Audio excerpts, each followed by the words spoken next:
Weird Realities Network presents Blondes, Books, and Campfire Tales, where we pull up a log, roast a marshmallow, and settle in as these two blondes talk spooky tales, urban legends, and classic horror icons. Exciting guests, perky blondes, and sinister tales makes this podcast as good as a double stack s'more. So let's join Bethany and Crystal as they gather around the campfire in Blondes, Books, and Campfire Tales. Hi, everyone, and welcome to Blondes, Books, and Campfire Tales. I am Bethany. We have got Crystal Mild right there, and we have got Zachary Stutsman. Zach, go ahead and introduce yourself. Talk a little bit about yourself. Hi, my name's Zach. I love to do art. I love to hang out with friends, and I am 17 years old. Yeah, there you go. And Zach is also a published author right now. So if you guys want to look into, what is it called? Manifesting. Becoming a master manifester. Yes, I have the book. I just don't have it in front of me. So that's why I don't have the title. Every time I look at the title of that book, I mix the words around in my mind. But we are blonde, so that happens. It's true. Well, welcome to Blondes, Books, and Campfire Tales. We have a fun episode today. We're going to talk about the infamous clown, and I'm not talking about Ronald McDonald. I am talking about Pennywise the Clown and Stephen King's adaptation of It. Well, actually, it's Stephen King's It, and then the movie adaptation, the other movies, and then the book, and yes, a lot of fun stuff. All things It. Yes. Basically. So welcome. And let's see. So have you guys seen the original It? Yes. Yes. Okay, perfect. I have too. Zachary actually came over a little bit ago and we started to watch It and then we got bored. So then we watched Insidious. The old one or the new one? The original one, but you've seen the new one, right, Zach? Which new one? Well, there's the new one, part 1 and part 2. No, actually. That was the very first time I ever saw any Insidious. Oh, I'm sorry. I meant It. Oh, It. Yeah. I've seen it. I was like, there's more than one Insidious? Like... No, actually there is. The 5th one's going to be coming out this year.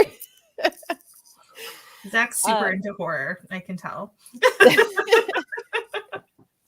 Master at this point. Well, poor Zachary, as you guys already know, Zachary is my nephew, and he kind of got introduced into horror when he was not interested in horror, and I was like, let's watch Walking Dead, and then that made him scared because he was very young. So then I was like, let's watch World War Z.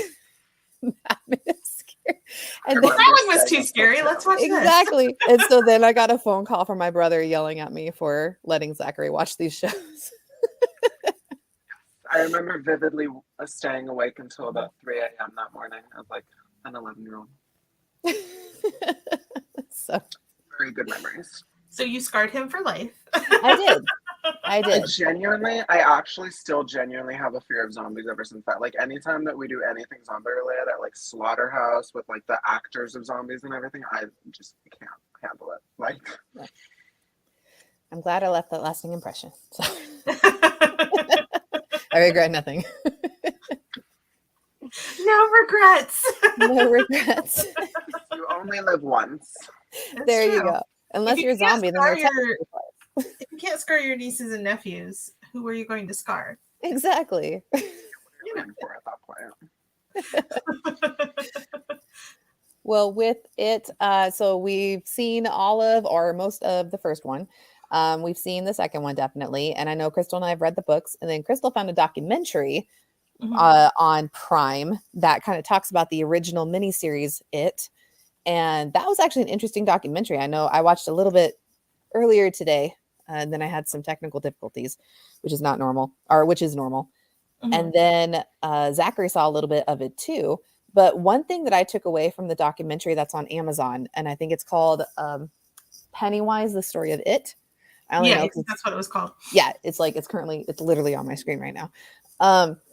So it's pretty cool. But one thing I didn't realize is that they had a camp for both the adult actors and the child actors called Camp Loser. And they wanted to have the adult and the child actors get together so that way they could kind of pick up mannerisms of each other. And that the child actor of Bill the Stuttering Bill, had to put a mole on himself, Jonathan Brandis, because the adult actor had the mole. And so he felt bad because he was like this heartthrob child star. And he's like, yeah. And then he had to put a mole on his face so he could look like me. And I mean, they potentially could have left it out, I think, because moles appear throughout your life because it's like skin damage. So yeah. like I have moles now that I didn't have when I was 12. Yeah. But then again, I think they were trying to get the realism of you could understand and actually see that these kids did grow up to become these adults. So that's why they wanted to pick up the mannerisms of it.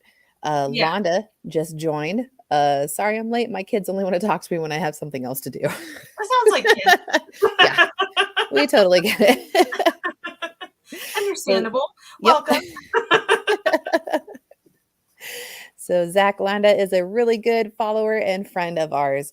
She's definitely on all of our episodes. I think she was actually on the Watching Weird episode that you were on with your book. So she definitely is a good follower and a really good friend of ours. So we like Landa. Yeah. Always happy to see her. Yes. Landa and Mike, we got to figure out where Mike's at. Right? I know. He always calls us out when we're not on. The past few weeks. I don't know what she's doing. Yep. Yeah. But that's okay. We'll forgive her for now.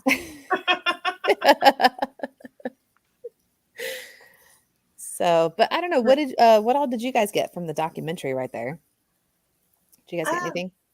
Well, like you said, the whole where they did they were like the mannerisms, like the ear pull or the different things that they did so that the mannerisms were the same. So that even though these kids obviously don't look exactly like the adults, they had that was kind of cool. And then I thought it was cool how they talked about with Tim Curry, they wanted to do like this whole huge prosthetic thing. And he was like, I want to do as little prosthetics as possible.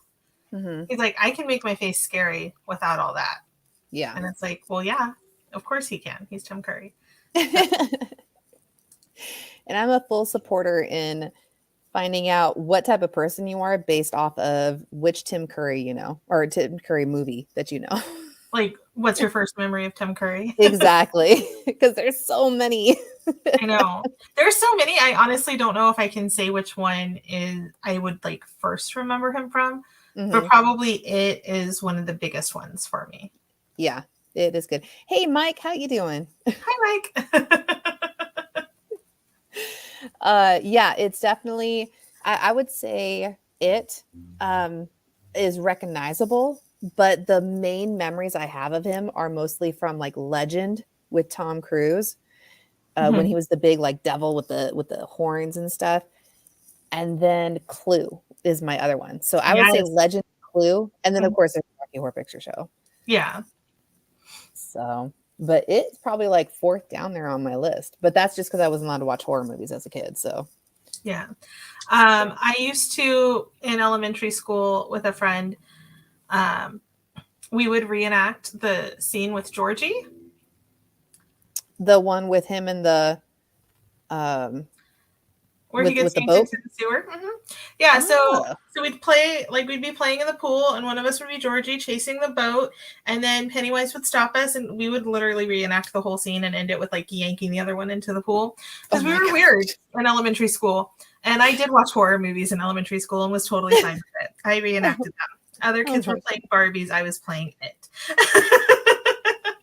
Londa says she knows him from Clue for sure, but also Home Alone. And then Mike, he says he has an autographed photo of Tim Curry as Pennywise. So that, I'd like to know how you knew about that, because that is, or how you got that. That is cool. Yeah. You are still weird. Oh, I am still weird, Londa. It just started early. It started early for me. I'm still weird. Oh my goodness. Zach, do you recognize Tim Curry? He's kind of a actor before your time right there, but do you recognize him from stuff or? I think I recognize him a little bit, but not really from any mainline movies. But when I saw his face, I definitely seen it a lot before. not from it, but from like a couple of other ones. Like I think when me and a group of friends of mine were younger, like we all watched Clue on like a sleepover, and like he kind of seemed a little bit like just fit that vibe, I guess. But, Yeah, just erratic and I don't know. I'd say like creative, but also he really gets into the role and kind of dives in and sees what he can to make the role come alive. I think. Mm-hmm. He definitely dives in wholeheartedly to like every role. Mm-hmm. So Mike says he's at a convention in Hot Springs, Arkansas a few years ago back. I got to meet him in person there. That's so cool. I'm like super jealous of you right now, Mike. That's really cool. It's like top of the list of people to meet. Yeah, it'd be like Tim Curry, and then I want to meet Tommy Lee Jones. I love Tommy Lee Jones. Like every movie he's in, I'm like, it's Tommy Lee Jones.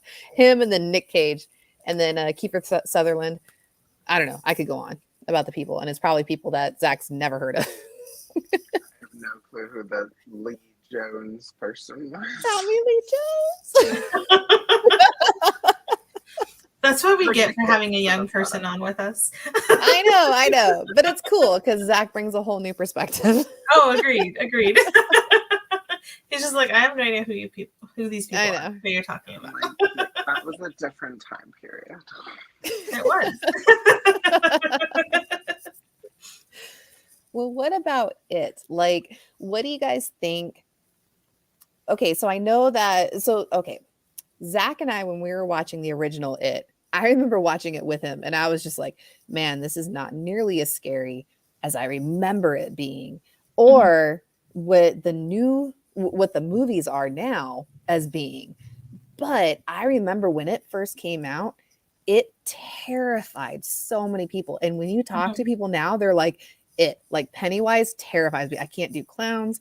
I can't do spiders. I can't do any of that stuff because it's just it. Like it really impacted people. What do you guys think maybe separated that from shows at that time that really just kind of got under people's skin and kind of creates those memories that they have now of that? I think that a lot, like especially when they were younger, it was a very like, I don't know, like it wasn't very popular, or like it was still new to like the era, I feel like, especially horror and everything. And I feel like anything that was crazy and supernatural and like clearly wasn't real but felt real and like was immersive was like very terrifying to like a lot of people at that age. Maybe, I mean, I don't know because I wasn't from that age, but like no, but still, like, what do you think, Crystal? I feel like. Well, I do think like, especially because it was on, it was a miniseries on a major network, and I do think that it was a really big, like, it was a really big new idea to do something that horror based as a miniseries. Like what miniseries I feel like they always would start on like Sunday and play like throughout the week. So like a Sunday and a Tuesday or something like that. So it's just like your prime time watching with your family, but they're like, let's scare everybody in their living rooms. And I don't think, so it was like a really big task to do. And I mean, Tim Curry's portrayal of Pennywise is just, I mean, I still don't have an issue with clowns. They're whatever to me. But definitely he personified that whole like chaos of what it is. And so I definitely see how that can just like reach out into like through the TV into your living room and just have that effect on you. Yeah. I think I'll get to that in a second, but I do want to acknowledge Mike right here. He's got two really cool comments. I got Dick Van Dyke and the two kids I met in person in California years back from Chitty Chitty Bang Bang, which is awesome. All three autographed the photo I had of them. And then he's like, my biggest and favorite autographed item I have is a cast signed Goonies poster signed by all 7 kids and the 2 Crook sisters or brothers. I'm like, oh gosh, that is awesome. The clown in the new It movie sucked. Oh no. I don't think so. I think it was just different. Like it was. And we can go back on that in just a second. I mean, you're totally like, that's totally your opinion, Mike, and it's valid for sure. Everybody's exactly. But yeah, and people look for different stuff when they watch movies. You know, they go for different reasons. I think with the It movie series that came out, I think what made it so unique is because one, for that time in television, they didn't show that stuff in television. Like horror stuff was not mainstream at that time. Yeah, so there were horror movies that were coming out in like the 70s, 80s, and 90s, but they weren't mainstream television. And then what I think is another aspect is the cast of the original It. They were taking like TV actors and actresses that you recognized because they wanted mainstream television. So they wanted actors and actresses that were big TV people who you recognize, not movie stars. So it's kind of like you saw all these people like John Ritter and, all these other people, but I know the names, but they're blanking real quick. Harry Henderson. Yes. Which I know, wasn't he Harry and the Hendersons? He was the judge on Night Court. Oh yeah. Which he was on.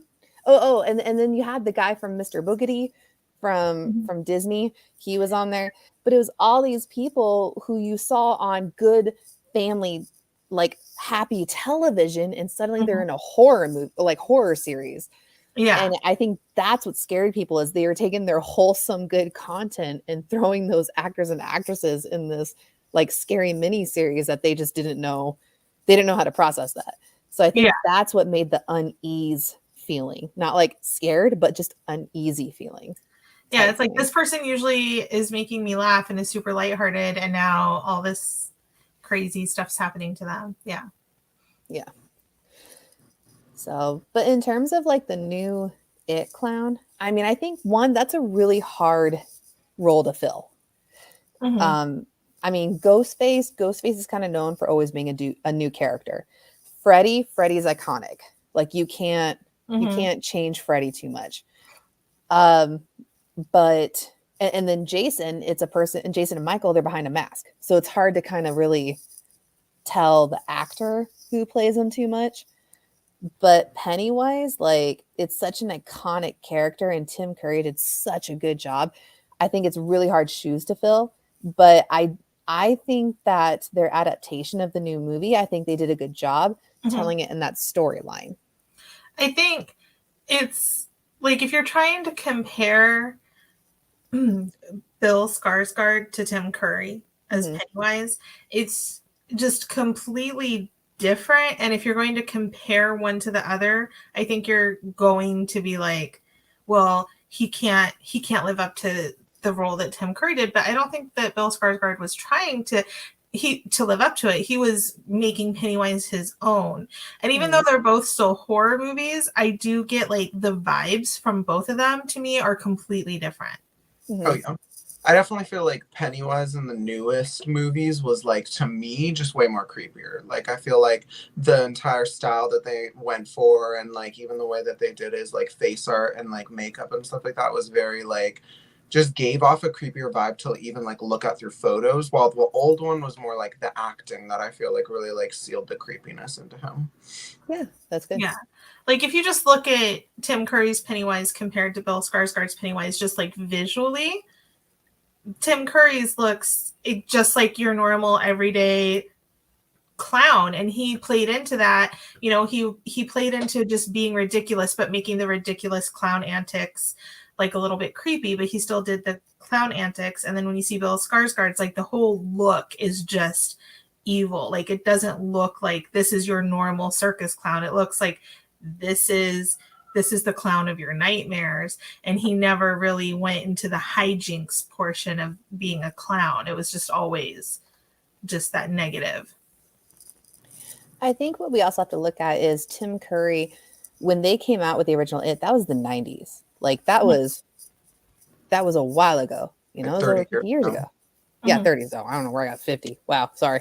Like, don't be jeez. The blonde is real. The blonde is real. I'm like, I watched it. Like, don't turn us into like super old. Sorry. But it's like, I think with that one, if you look at even just the effects of that time, like Londa. I agree, Londa. That's what I'm saying. That's what I'm saying. I had like a moment, guys. Come on. She had a blonde moment. I totally did. So I think it's just kind of like if you look at it at the time that it came out in 1990, where it's like the special effects, you know, they're nothing like they are now, so they could do so much more now. But at the same time, they could not be as horror aspect or gory as they could now, because made for TV had a lot more restrictions than the movie that you can do now. And even now, what was it like? They had an 8-hour script that they originally had that they had to cut down to 4. And George Romero was actually originally going to do it when it was 8 hours. And then as soon as they cut it down to 4, he was like, I'm gone because my vision's gone. Like I can't do what I want to do in only 4 hours. You just cut half of it away. Well, I mean, it's a thick book. It is. I mean, there's no way everything, even if they did do an 8-hour adaptation someday, there's still no way everything from the book is going to be put into a movie. Some stuff you honestly just couldn't put into a movie. It would be illegal. Yeah. And nobody wants to see that. But there's got to be some people. I mean, there's people who will watch it, but whether you're going to get good reviews. Those people should be in jail. But like, it's just, I mean, you're never, but even if you did, you know, 8 hours and just cut out, like, you'd still have to cut out more than the stuff that you literally cannot show on film. You would still, it's just too much. There's so much involved. And that doesn't mean you can't do a good interpretation, but there's just no way to include everything from the book. Yeah. Well, and I feel like comparing both movies, like I actually learned this literally today, which was like the differences between terror and then like horror. And so terror was more about like the environment of being scared and like having the anticipation that you're about to like almost be like jump scared or like just creepy in general. And I feel like the old movie definitely had a lot of those aspects where it was like for those people back then, just watching it gave like terror. Well, I feel like the new one is way more in the horror aspect, because this one is a lot about like the jump scares, the instant reactions, and like the like just very visual, like physical appeal of it, and not always the like almost like psychological behind the scenes like type of work. And so I feel like when comparing both of them, I feel like the older one had more resonation with like terror, while the new one has more with like horror in general. I think that sums it up really well. Definitely. Mike goes, I think George Romero would have rocked. Yeah, he would have. Oh, yeah. Oh, 100%. I definitely think George Romero would have done awesome, and I understand if he's like, it's just too, if he was like, it's too much of a restriction. I can understand that, but I just think, I mean, I think that way about most like film adaptations of books. People get so upset that they're like, they left this out. And it's just like, to actually include everything from a book in a movie is almost impossible. Yeah. I mean, The Shawshank Redemption is based off of a short story, and I think that it's 2 hours long, and they still didn't include absolutely everything, you know? Like it's just one of those things. There's never going to be absolutely everything from a book in a film adaptation. Well, it's impossible. With a book, you're able to get that immersive into like people's thoughts and feelings and what they're going through, because the book will tell you what it is that they're going through. Whereas a movie, you have to visually portray a person's thoughts. Yeah. And you can't really do that. So I think that's why they actually brought a lot of, I forgot his name. I should have wrote everyone's names down, but I was trying to do our little intro video. Let's see. The guy who brought everyone back to Derry. Mike, thank you. So basically a lot of his stuff was made for the TV and wasn't so much in the books, because in the TV miniseries and then later in the next set of movies, what they had to do was he was like, okay, we got this point and we have this point. How do we get to there? And so that's where they kind of really developed Mike's character in the shows, was to kind of become that narrator, so to speak. you know? Mm-hmm. Yeah, I definitely think so. They definitely developed that a little bit more and I think that did it well. So, but Well, I he was think definitely like the bridge between like guiding the story along in a way that would like make sense to viewers visually and not always like you had said, telling it straight to their face like a book would. and I think one thing, and they were talking about in the documentary, and they were talking about the spider at the end, which as a kid, that I was already scared of spiders. So watching that part as a kid, I couldn't do it. But now I'm like, I think it was a really good special effects spider for the time. But now, like, compared to special effects now, it's like, I don't want to say cheesy, but it's just not the same. But they were talking about how, oh, you know, we kind of wanted to put like Pennywise's face on it. And they did that in the new movie. Where they had Pennywise's head on a spider, and I'm like, I'm kind of glad that they didn't do that in the made for TV version, because I do think they did really well with the special effects in that movie. But I just think that if they had put Pennywise's face on that spider with the special effects they had back in 1990, I think that would have been cheesy. That I don't think that would have aged well. Exactly.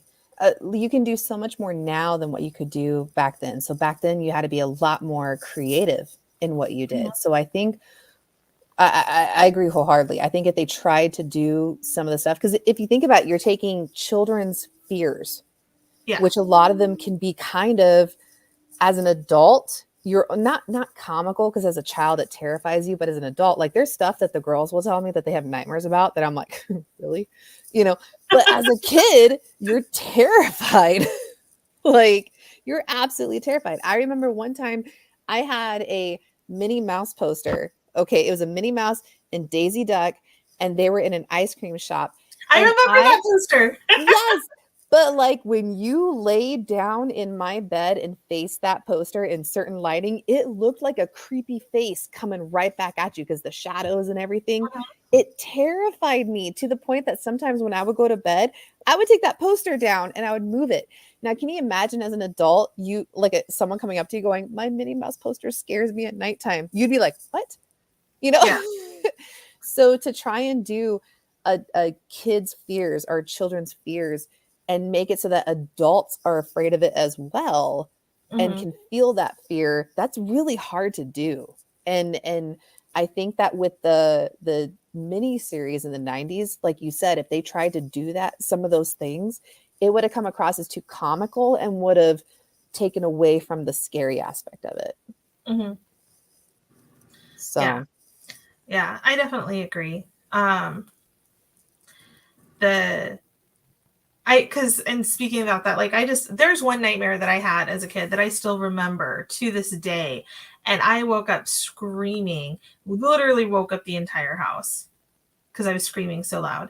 And I still distinctly remember exactly how the visuals of that were. And it was about a spider. I'm still terrified of spiders, but if I saw a spider that looked anything like that spider that I had in that dream, because I was like 6, it was a very cartoonish spider. There's no way seeing that spider would scare me this like now, because it's just too cartoonish. And you know, and that's just like, but to like, so my 6-year-old mind made up that spider and it terrified the crap out of me. But as an adult, even, I'm just like, I'm like, that was ridiculous. That whole everything about that nightmare was ridiculous. But even now, it doesn't have to be as a kid's terror. It could be like middle of the night when you're half asleep. Like, I woke up one time, you said spider, and I remember waking up like not even a year ago, and I thought I saw a spider coming down on his web, like coming down next to my face. And I screamed. When I tell you I screamed. And poor Axel like flew out of bed. This poor guy. And he's like, what? And I'm like, there's a spider. It's a spider coming down. And I refused to sleep in the room that night. Like, 100%. That situation, I would have the same reaction right now. But like day of, you go and you look, and I'm like, my ceilings are way too tall for like a spider to come down that much, and for me to wake up right then and to just see it without my glasses, which I'm blind. Like, your logic kicks in. But in the middle of the night, some of your terrors are way horrible. It's like way more horrible. Do you guys feel like scare, like, I don't know, like fears and stuff like that can be like I don't know the word. Like, say like you watch something that's horrifying multiple times, like you can build up a resilience to like fear in general. I think so. That's that whole phrase, face your fear type thing. But I think I mean, like fears, supernatural fears, I feel like. well, but I think there's fears and there's phobias.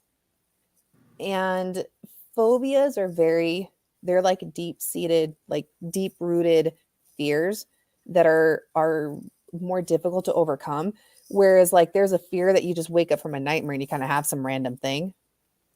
So, but I do think that eventually you can, with fear in general, you can kind of face some of those and build up a resilience towards it. But there's also just those irrational fears you're going to have every now and then that until you see it in a new light, it's going to terrify you. I do think like if I watch, like there's been movies that I've watched that I was terrified the first few times I watched them, but then I watched them a few more times and it's just like there's nothing scary about the movie. So like you can desensitize yourself and like become not scared of certain things. But yeah, like if it's a phobia, like it's not that easy to make it go away. Yeah. Mike says he could not sleep and let my arm hang over the side of the bed, probably in my 20s, because of Friday the 13th and the scene where Jason stabbed the arrow through the two campers on the camp bed. Wasn't that Kevin Bacon's character? Yeah. Yeah. Kevin Bacon stuff. Hey, Hadley. What's up, Hadley? Hi, Hadley. Welcome. Lana goes, I still can't. Oh, she still can't. Sorry. I always had my thing was I would always like run and jump onto my bed because of Pet Cemetery and the kid like cutting the guy's Achilles tendon. Yes. I can't do that because of House of Wax. I mean, I can walk past a bed now, but when I was a kid, oh my gosh, I always just ran and jumped on my bed. I was like, my feet can't be by the bottom of the bed. Yep. Mine was at my grandparents' old house, and you had the stairwell down to the basement. And even though the basement scared me, what scared me more was in the stairwell, one of the stairs was like a shoe holder, like the stair tucked under, and there was a storage unit. Okay. And I would always jump over that stair because I thought a hand was going to come out and grab me. Like I couldn't do it. So I don't know, Zach, did you ever have any fears that now you're like, like that was like maybe yes, no? Honestly, I can't really think of any that like I would really like have that were very like really like. I don't know. I don't remember you having a lot of nightmares or anything. You would sleepwalk a lot, and that would freak us out as adults. Yeah, I remember like I vividly remember sleepwalking a lot too, and I would just like wake up in random places, and I was like, okay, like yeah, because like I remembered it, but like I was sleeping, so I was like, yeah, no, legit. You would come out and have a full blown conversation, and I would think that you were awake, and then you'd go back to bed, and then you were actually asleep the whole time. I was like, wait, what? Like you had no recollection of the next day. I remember one time my dad like woke me up and I was sitting in the garage with like my dad's computer like in pitch black dark as if I was like playing on it, and I was like sitting in his chair like in the darkness just like moving the mouse and like just being like, and that was like you were just like hacking as a kid, right? Like playing something in your dream. Mm-hmm. Mike says that the Exorcist movie still freaks me out to this day. So you know what? Kind of opposite of what you said, Zach. It's not so much of fears that I feel like I've gotten over as a kid. I feel like as an adult, I'm more uncomfortable with some stuff than I was when I was younger. So like I used to be able to watch any type of horror. I could watch slasher horror, punk horror, all types of horror, you know. But now like demon stuff, like exorcism, that makes me uncomfortable. Like I don't want to invite that into my house. So I'll watch slasher movies and alien movies and all that stuff. But exorcist movies, like it makes me a little uncomfortable. So I don't know if like as I'm getting older, I'm like, I'm scared of this now. Like, maybe because I'm closer to death than I was in my 20s. But I'm like, I don't know. I feel like I recently watched a horror movie in theaters for one of the first times, and it was like the rated R movie Smile, which wasn't even that scary. Like Oh yeah. a Oh lot of yeah. people say.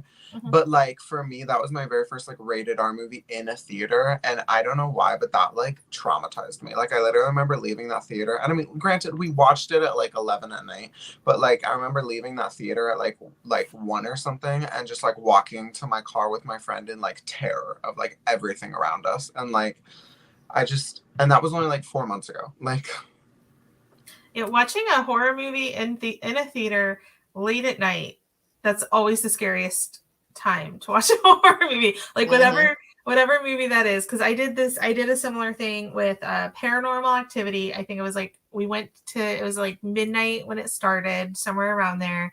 And there was like, I went in a group of 4 of us, and I think there was maybe like 2 other people in the theater. By the time it let out, it was like 2 a.m. And we were walking through an abandoned mall to an abandoned parking lot. Oh gosh. Yeah. My roommate and I went home and watched Peter Pan because neither one of us could go to sleep. That was like, I was watching something and it creeped me out. I think it was some like demonic movie or something. And so I was like, I need something to lighten the air and make me feel better. So I put on 48 hours or the first 48. So when you have to put on a real life true crime to like make you feel better.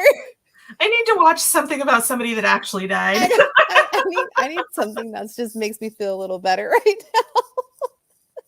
no, I feel like even in horror movies though, it's like I just get so immersed that like even when the characters die, I like feel so horrible. And then it's like the movie ends and I still feel bad. And I'm like, they're still alive. Like the actors are still like It's when they kill the dogs and the cats. That's what gets me. Yeah. And that's what I was gonna say. Stephen King is notorious for killing a dog horrifically. Like every dog that dies in almost every single one of his books is a horrific death. However, no dog died in It that I remember. I cannot recall. Not in the movies. The they books did shoot a cat in the second one, but they got interrupted. Yeah. Or not in the second one, but in the newer one. I honestly don't remember about the book. I blocked it out of my mind. I think in the books, like oh no, that was another movie. That was 8mm. Not 8mm. It was one of those. But I thought maybe like the dogs in the neighborhood disappeared, but that's a movie, a different movie. But yeah, I don't think that any animals died in It, which is like rare for Stephen King. I feel like probably there might be one somewhere in that 1,000 and something pages, but it's not one that sticks out because of everything else that's going on. No, the one that sticks out for me is poor Ryder in Needful Things. That little dog. I cannot.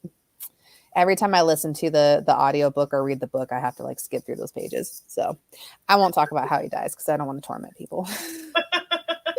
Yeah, let's not talk about dogs dying. Look at Londa. I appreciate Dean Koontz for the love of dogs. Dean yes. Koontz, Dean Koontz wrote like multiple books about how amazing dogs are. Exactly. Dean Koontz doesn't kill dogs. No, Dean Koontz loves dogs, and we love Dean Koontz for that. Stephen King, you know what? Sometimes you're overrated. Dean Koontz.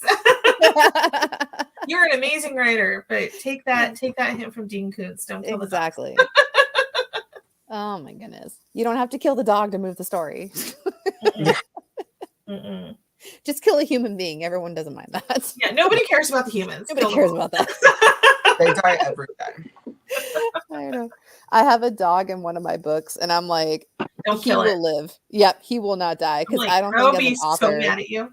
Yeah, I could not do that. I was like, just to spite Stephen King, all dogs will live in my books. They're immortal from the disease. They are. Like, it makes me wonder if like a dog bit him as a kid or something.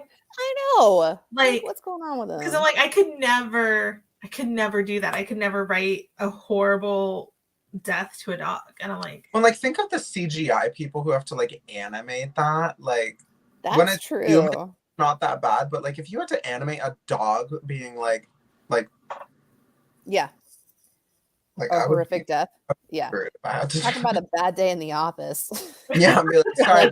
Like, I got yelled at by a Karen. Well, I had to kill a dog and visualize it like for millions of people. Right. I know. Londa's like, I couldn't do it. I had to make them this horrible. I think like a lot of movies, they allude to what happens without actually showing it. I remember, I cannot tell you what the name of this movie was. And it was like I was younger and I was flipping through channels, came across this movie, and it was, I think it was like People in a Couple, and he had like a baby seal or something that he was like, I got you this seal. And she didn't want it because she's like, what am I supposed to do with a seal? So he beat it to death. Gosh.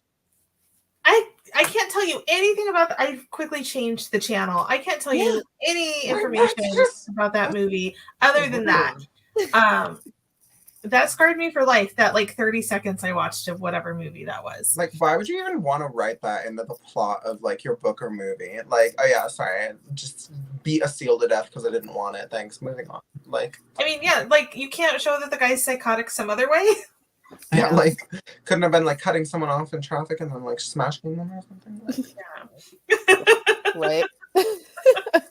You know, road rage. We're all used to that. yeah. Right. Oh my goodness. But anyway, that was kind of a tangent. To get back to it.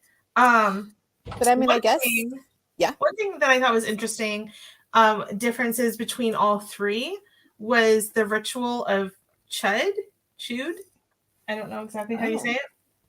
But it's different. It's different in the book. It's different in both movies. They changed it for all of them. So like in the book, which you can tell this is the time frame that Stephen King was doing a lot of drugs. Because in the book, you're mythically having, I said it right. Yay. You're like supposed to basically mythically stick your tongue out, intertwine and bite each other's tongues and tell jokes, and the first one to laugh loses. Like that's how it's described, as that's what the ritual of Chud is supposed to be. And that's not exactly how they kill it. The ritual pretty much fails like it does in the movies. But it's just like what? Like only a mind on drugs could come up with that. I feel like I have blocked that whole thing out. I do not recall that in any. Yeah. Anything. I was trying to find exactly the pages where it described it, and I couldn't, but I did find an article that did discuss it. But apparently that also comes back in a newer one of his books that I haven't read called Later. Yeah. It's called Later. It's one of his newer books. I haven't read it. And apparently that comes back somewhat in there. And he's not on drugs anymore, so I don't know why he brought it back, but maybe it's better now. Okay. And then in the 1990 version, it was the whole it was like the children believed that the silver would hurt him, and so that became the ritual of Chud. And then they hit him in the head, his head exploded, he wasn't dead. So they don't really talk, but they never really talk about the ritual in the 1990 miniseries. They just kind of do it, and they're just like, oh well, if we do this and if we believe that this is going to work, then it'll kill him. But they never really discuss the ritual. And then obviously in the newer one, it's like this Native American ritual with their like little talismans that they each have to collect and burn. And the Native Americans had tried it like thousands of years ago and it had failed. But Mike was like, no, we believe, so it can work. And then they have to like end up shrinking him down. So I just thought it was really interesting how each iteration of it, like they did their own thing with it. Everybody's like, well, we're just going to do our own thing with this ritual. Right. Well, I mean, think about cancel culture and the audience nowadays compared to back then. I don't think they could do a film of kids locking tongues and biting each other's tongues. And Well, they would be biting its tongue, not each other's tongues. okay, so an older adult But it was all slash metaphysical. alien? It was all like it was metaphysical. And then Okay. the turtle of the world was floating around and Yeah, talking to Bill. how would you Like, visually it's acid portray trip, that? I'm telling you. Oh my god. Okay, I looked it up. The ritual Chud was a battle of wills and the only way to defeat it. Mhm. So Bill found the information about the ritual when he was reading in the library. Yep. It's also kind of known as a glamour type thing. So I'm Yeah. like, I can kind of see that. The goal was to bite each other's tongues and tell riddles until one laughed despite the pain. The person who laughed first gets sent away for 100 years. Yeah, a little dramatic. Let's see. Oh, while if the man laughs first, the Talius gets to eat the man's soul. Yep. Okay. But it was like it definitely wasn't something that was like physically happening. It was like it was metaphysical. Like so they describe it in the book and like Bill's just kind of basically standing there like dead eyes, but and he so like all this is happening in like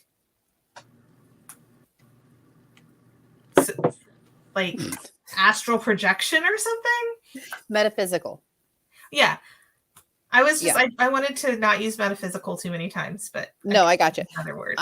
I'm going to go with this, and then I'm going to Londa's comment because I know that's going to lead to another topic that Londa, I know Crystal and I, we wanted to bring up. Yep. Okay, so apparently Bill was the first kid to engage it in this duel of Chud, right? As an adult, he was also the first to engage it.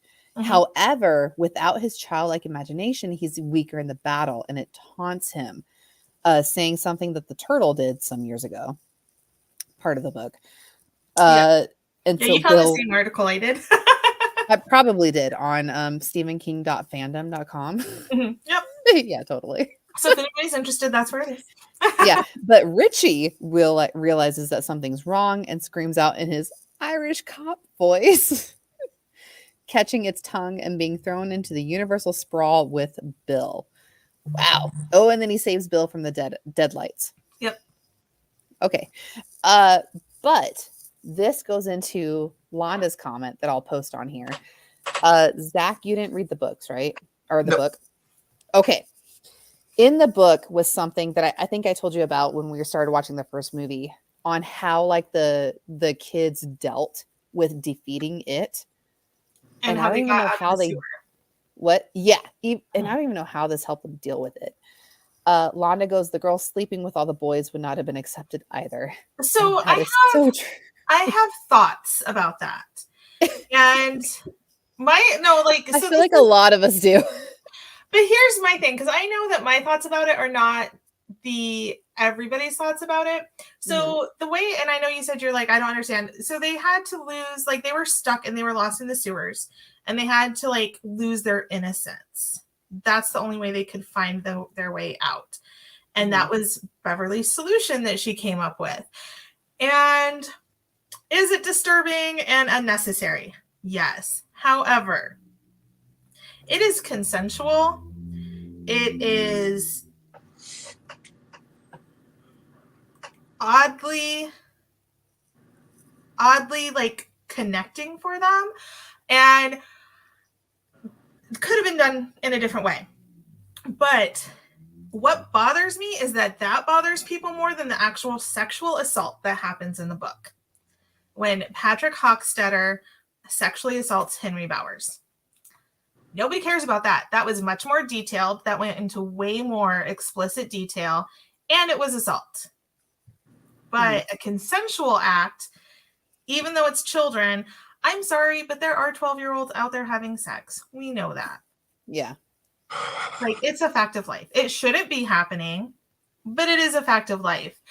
To me, the assault is way more upsetting than the weird, gross, and still disturbing consensual act. Because, yeah, that's really not something that should have been done. It's weird. What I remembered most, I was 12 when I first read the book, and that probably has something to do with it too. Plus, Not going into detail, but at that time, I had been sexually abused as well. So that probably has something to do with how I see it as well. Like the assault is much more traumatizing to me as a 12-year-old reading this that had been through abuse than, oh, here's this thing that they're doing that isn't nearly as detailed. The thing I remembered the most was that Beverly kept seeing birds. Oh yeah, that was weird. She just kept visualizing birds. Real quick, I don't mean to interrupt you. No, you're Zach, fine. Zach has to go real quick. His parents are heading out somewhere, so Zach's got to exit real quick. We'll jump right back into it. But Zach, thank you for joining us. Thank you for being on. I had so much fun. Yeah. Did you want to announce any projects you're working on, or did you want to maybe promote your book a little bit, or talk about where people can find it? So if you guys are interested, I have my book out right now. It's on Amazon. It's called Becoming a Master Manifester, and it's pretty much about like manifesting the life of your dreams and like going into all these new, very like metaphysical topics that haven't really been brought up too much before this like day and age, I feel like, because it's very like got very popular like recently. And so you guys can check that out. It's on extremely like discounted sale right now, because I just want people to be able to read it. I don't want like money to get in the way at the moment. And so that's on Amazon, and yeah, that's pretty much it for that. Awesome. Well, thank you for joining us, Zach. But we understand family stuff. Thanks for joining us. Absolutely. Probably a good topic for you to exit onto. I know, I'm like, maybe you should have left like 5 minutes ago. Yeah, I know. Sorry. Poor Zach. All right, I'll see y'all guys later. All right, bye. Bye. Sorry, he was texting me. He's like, I don't know what to do. I gotta go. They're telling me I gotta go. Yeah, he could have just said that. It's fine. I know. He's super sweet though. I also think that just to like jump in with what you're saying. Yeah. I feel like with Beverly, that's all she understood on how to help men through things, given her history with her father. Exactly. Because that's all she understood was she's like, that's what he have used a her for. connection. Yeah. Yeah. So she's like, here's my friends who need help. Here's what I understand is what helps men. So type thing. And that goes on into her adult life too, with her husband and stuff. That's her background. That's her.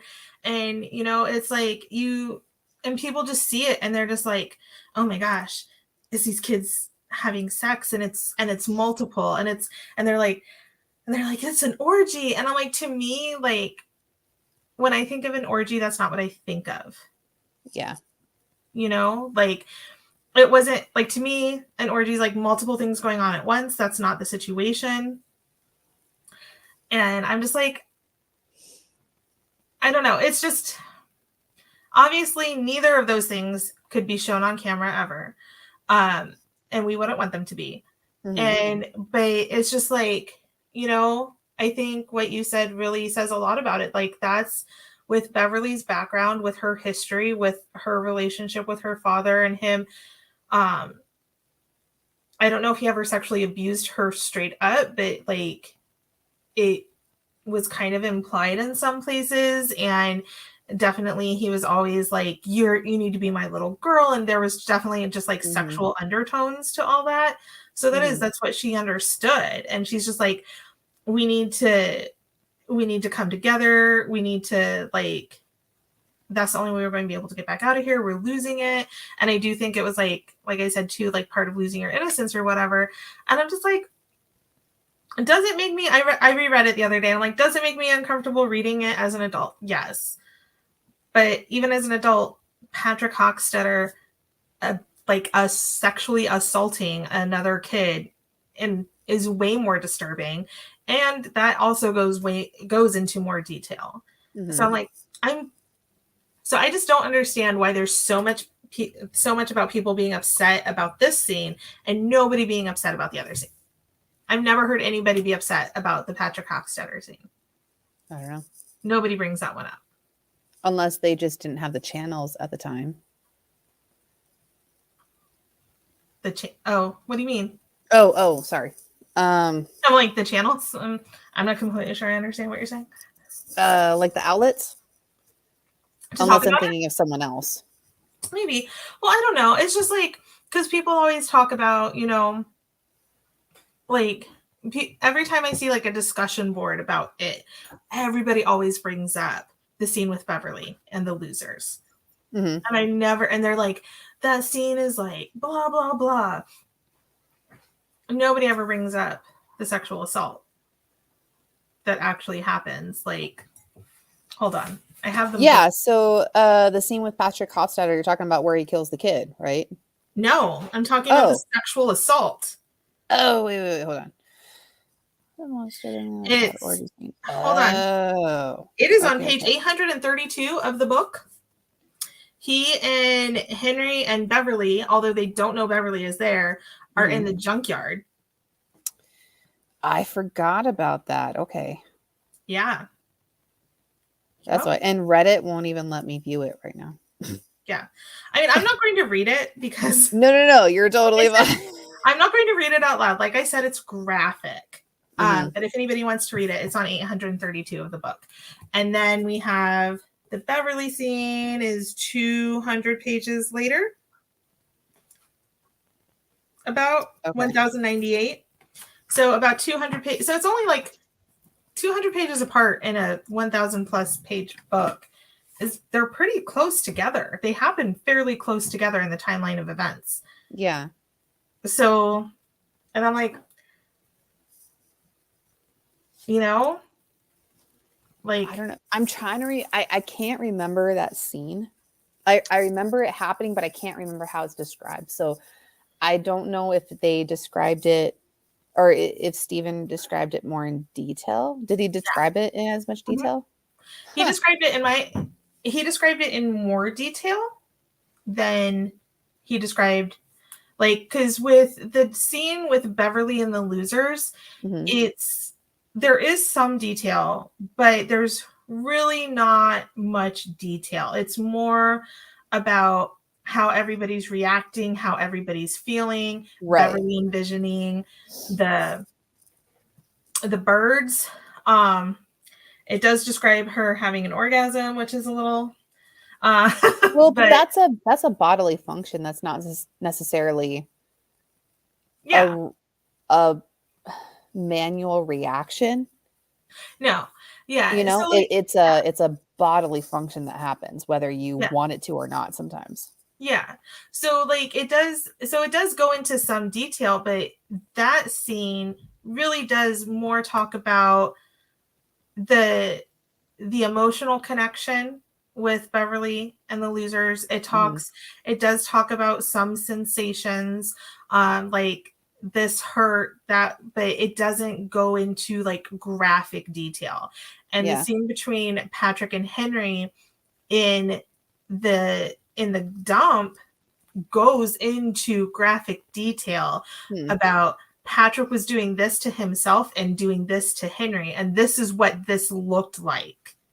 Yeah. Because Beverly is, like I said, they don't know she's there and she's witnessing it. So it goes into graphic detail about what she's seeing while she's watching it. And it's straight up assault. So So to me, that's the more disturbing scene. Londa says, I can't remember it, but my daughter who read it more recent than me was which actually kind of looking up the thing just made me realize that yes, Stephen King did torture a dog in this book. Because I think it's in that same scene, maybe. Yeah, in the junkyard. About it in the same scene. Yeah, he puts the puppy in the refrigerator. Or he talks about putting a puppy in a refrigerator. Yeah, no, he does. Like that's what Patrick does. Okay. You're right. And I'm more disturbed by the assault. So that's what I remember more about that scene. But you're right. He does put a dog in a refrigerator. Yeah. With Olivia, she goes, yikes. Exactly. So we won't go into more detail on that. So that scene's just disturbing in multiple ways. Crystal and I have already decided we're not going to talk about the animal abuse. She's like, yeah, LOL. No, yeah. So I guess like to me, it's just like the fact that people are more upset about a consensual act than assault is what bothers me. But I think that's more of that would be interesting to find out if we had like, someone who's a doctor in psychology. That would be great to understand, because even like myself, I did not remember that. I remembered Beverly. I didn't remember Patrick and Henry. So I wonder what the psychology is behind that, on why I would remember one and not the other. Maybe because as a girl, I related to Beverly. I don't know. With like your history and my history, like we both understand that. But I don't know. I agree. Londa. I agree. Yep. That's my thought too. I straight up had that thought, Londa. I'm like, it's the patriarchy. Yes. Like people focus on the women versus the men in terms of situations like that. Because it is a female taking control of her sexuality without shame. Mm-hmm. And just being like, this is what we're going to do. And the patriarchy hates that. Yeah. I don't know. That's hate crazy. It. They can't stand it. Man, now I'm going to be thinking of Patrick and Henry while still being disturbing at the same time. Yeah.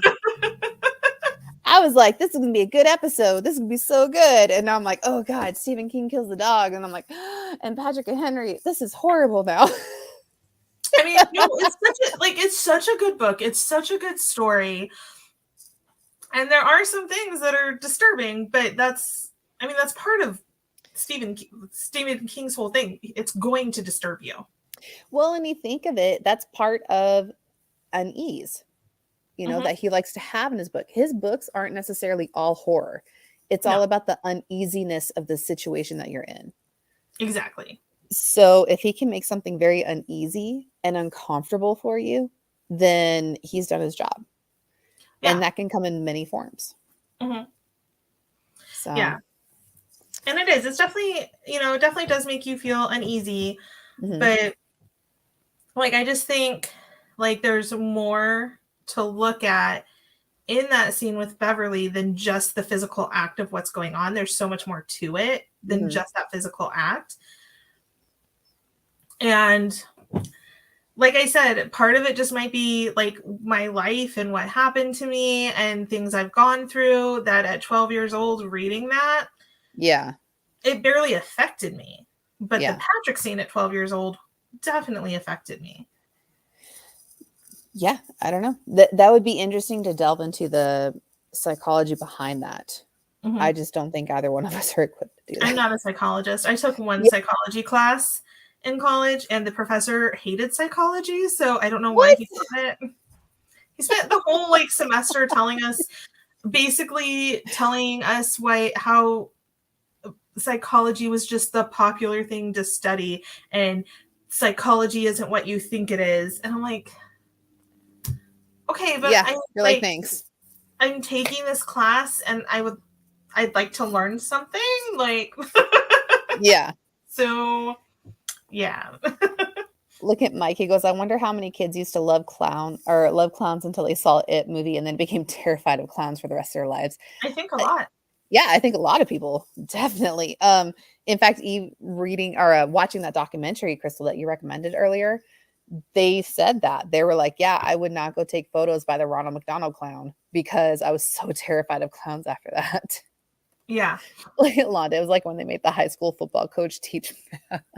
Yeah, that was pretty much my psychology professor. Exactly. I don't remember anything about psychology. I think the only thing I remember from that class is we did talk about Pavlov's dog. Yeah, well, there you go. Now, kind of riding on the Becky topic, but just Becky. That's the only relation I have. Here's something I noticed when I was watching the original 90s miniseries with Zachary last Saturday. Okay. Young Bev Marsh. It was driving me nuts because I recognized the actress. And I'm like, I know where you're at. Yes. I'm like, where do I know? This is driving me insane. And it was driving, but I pride myself on trying to figure out how I know these people. And I don't want to look it up. And so I didn't look it up. And I started watching the documentary, Crystal, that you were talking about, Pennywise the Clown. And so I started, yeah, which she showed up as an adult. Okay, so the actress name is Emily Perkins, who played Bev at age 12. Mhm. And for those of you who watch our show and know that Crystal and I are avid Supernatural fans, she plays Becky in Supernatural. She plays that part so well too. So well. And Becky is completely opposite of Bev Marsh. 100%. Becky is So adorable. opposite. Yes, we love Becky. I mean, Becky put a curse on Sam to make him believe that he was married to her. And I think we all feel that.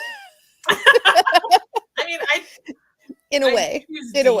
over Sam, but yeah, not necessarily Sam, but like we understand that fascination, and we're like, you know what, Becky, kudos.